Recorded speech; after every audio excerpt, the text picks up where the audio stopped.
AC Milan kembali menelan pil pahit. Kali ini datang dari tim yang ada di zona degradasi, Spezia. Ya, di laga tersebut Rossoneri harus kalah dengan skor 2-0.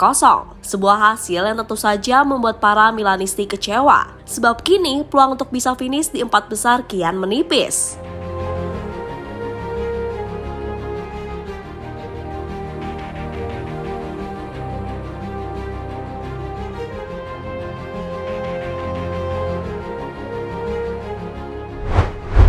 Usai sebelumnya kalah 2-0 dari Inter di semifinal leg pertama Liga Champions, AC Milan sejatinya ingin mengembalikan kepercayaan diri kala bertandang ke markas Spezia. Tampil tanpa diperkuat Rafael Leao dan Ismail Bennacer yang masih cedera, Milan tampak kesulitan membongkar rapatnya pertahanan tuan rumah. Selain itu, penampilan para pemain yang diharapkan mampu mengisi peran Leao dan Bennacer tak bisa maksimal.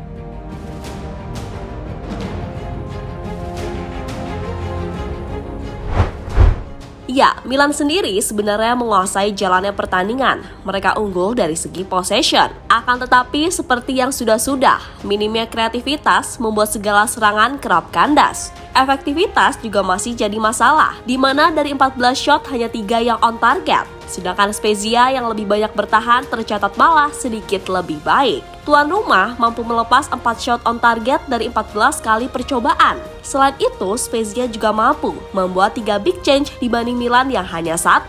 Sampai akhirnya 2 gol di 15 menit akhir cukup untuk membuat Milanisti bersedih. Rivediamo, Tonali si è accentrato, era superato Drongowski. Alessandro che va da Teo, area di rigore, Teo, deviazione, palla che è lì, non riusciamo a calciarla noi, tiro, gol dello Spezia con... Dalam laga ini, Milan benar-benar bermain tanpa arah.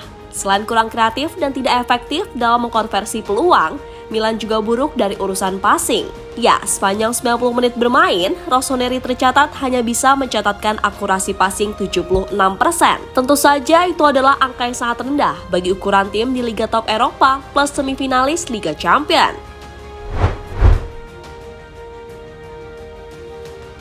Musim lalu, anak-anak muda AC Milan mampu menunjukkan mentalitas luar biasa hingga bisa jadi juara Serie A. Akan tetapi di musim ini, mentalitas itu seakan hilang begitu saja. Salah satu faktor utama, mungkin musim lalu Milan tak berada di semifinal Liga Champions dan hanya fokus di Serie A. Namun musim ini tekanan jauh lebih besar, di mana mereka masih fokus di UCL dan juga berjuang di Serie A. Dan hasil-hasil minor yang sebenarnya tak boleh terjadi, terutama saat melawan tim kecil, seolah jadi bukti kalau para pemain Milan sedang krisis mental. Dengan 3 laga tersisa, Milan kini masih terpaut 4 poin dengan Lazio yang ada di peringkat keempat. Tentu saja, kekalahan atas Spezia ini adalah pukulan telak yang membuat Milan kini dalam situasi sulit. Boleh jadi mereka kini hanya bisa berharap Lazio atau Juve tergelincir sehingga kehilangan poin. Akan tetapi, jika Milan terus bermain seperti ini, maka sulit juga untuk mereka menang.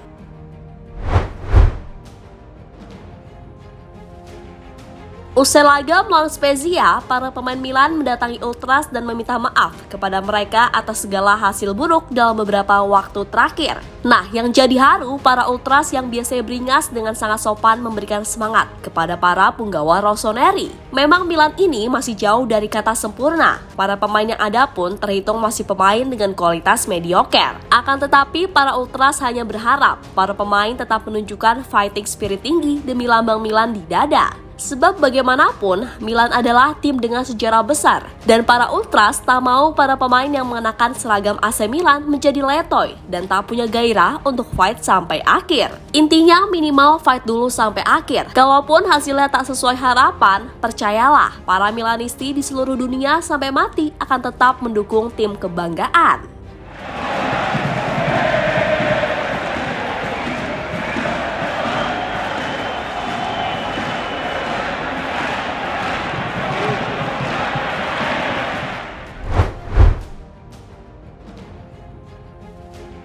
Meski berhasil menjadikan Milan tim juara Serie A musim lalu, plus membawa Milan lolos ke semifinal Liga Champions, ketidakpuasan akan Pioli tetap sangatlah besar. Ya, bagaimanapun, Milan butuh pelatih top yang bisa bermain dengan sistem dan tak terbaku pada skill individu pemain semata. Hal yang wajar karena di sepak bola modern itu sudah jadi hal yang penting, dan oleh karenanya, jaga Twitter, tagar Pioli out menggema. Sebab bagaimanapun untuk bersaing dengan tim-tim macam Real Madrid, Bayern Munchen, hingga Manchester City, Milan butuh sosok pelatih yang top dan berpengalaman di level tertinggi.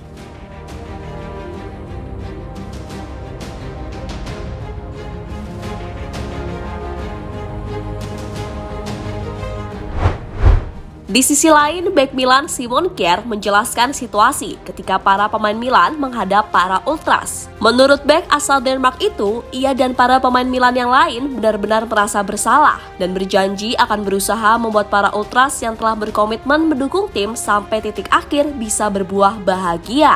Mereka mengatakan malam ini tidak cukup, tetapi ada pertandingan pada hari Selasa sehingga kami harus melupakan hari ini dan bersiap untuk perang lainnya. Saya tidak yakin siapa yang memulai itu, jujur saya. Saya melihatnya secara positif. Saya terkejut dengan betapa fans kami selalu dekat dengan kami setiap saat, bahkan saat kami bermain buruk. Saya menyadari ini mungkin bukan tampilan yang bagus, tetapi mereka tepat di belakang kami, kata Kjaer kepada The Sun dan Sky Sport Italia.